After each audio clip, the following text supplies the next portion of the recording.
मित्रों नमस्कार। मैं हूं आपका दोस्त एडवोकेट अशोक चतुर्वेदी।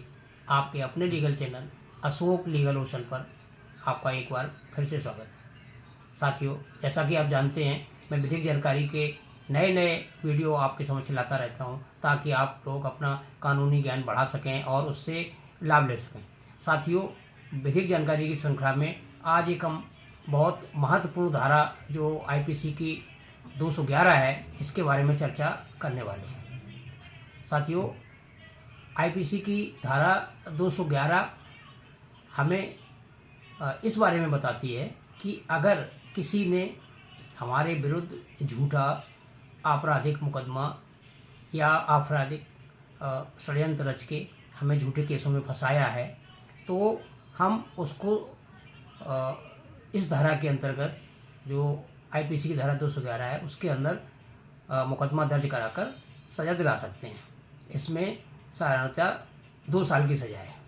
साथ ही होता क्या है, हम सब जानते हैं कि जो न्यायालय में या और विभिन्न फोरम पर कानून का दुरुपयोग हो रहा है।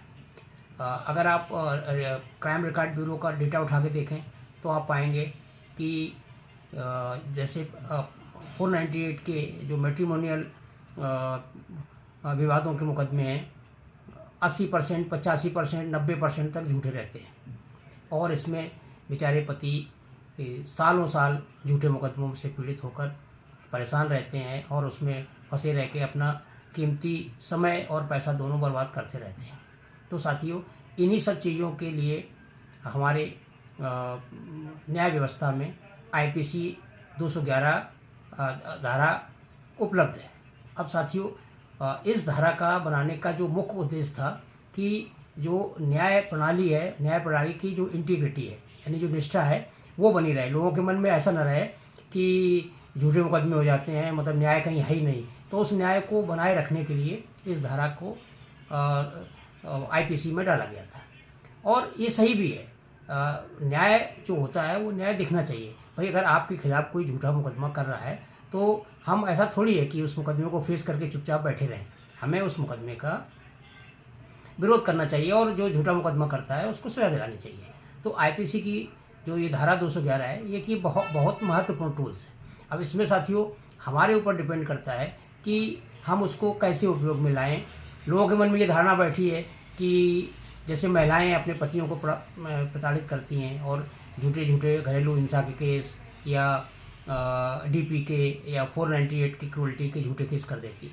हाँ, जहाँ सच है वो तो ठीक है, लेकिन झूठे केसों में फंसे हुए पति बेचारे असहाय अपने आप को महसूस करते हैं, क्योंकि पूरा सिस्टम एक ढर्रे के तौर पे चलता है कि जैसा चल रहा है वैसा चलने दीजिए।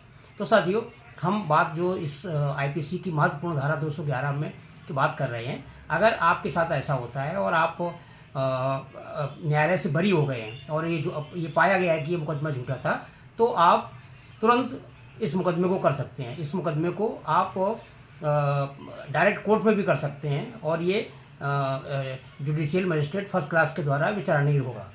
और इस मुकदमे में आप जिसने आपके साथ गलत किया, आपकी पत्नी ने किया है या आपके पड़ोसी ने किया है या समाज में किसी ने किया है आपसे बदला लेने की भावना से, और जो न्याय को गुमराह करने के लिए न्याय का अब्यूज़ किया है और कोर्ट का कीमती समय बर्बाद किया है, तो इन सबको सबक सिखाने के लिए आप चुप होकर न बैठें। अगर आपके साथ ऐसा होता है तो इस धारा का ज़रूर उपयोग करें। बड़ी महत्वपूर्ण धारा है।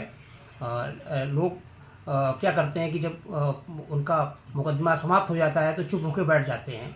तो ऐसा न करें। आप जो मानहानि का मुकदमा है, मानहानि का मुकदमा तो करें, साथ में ये आपराधिक मुकदमा इसको आप ज़रूर कर सकते हैं।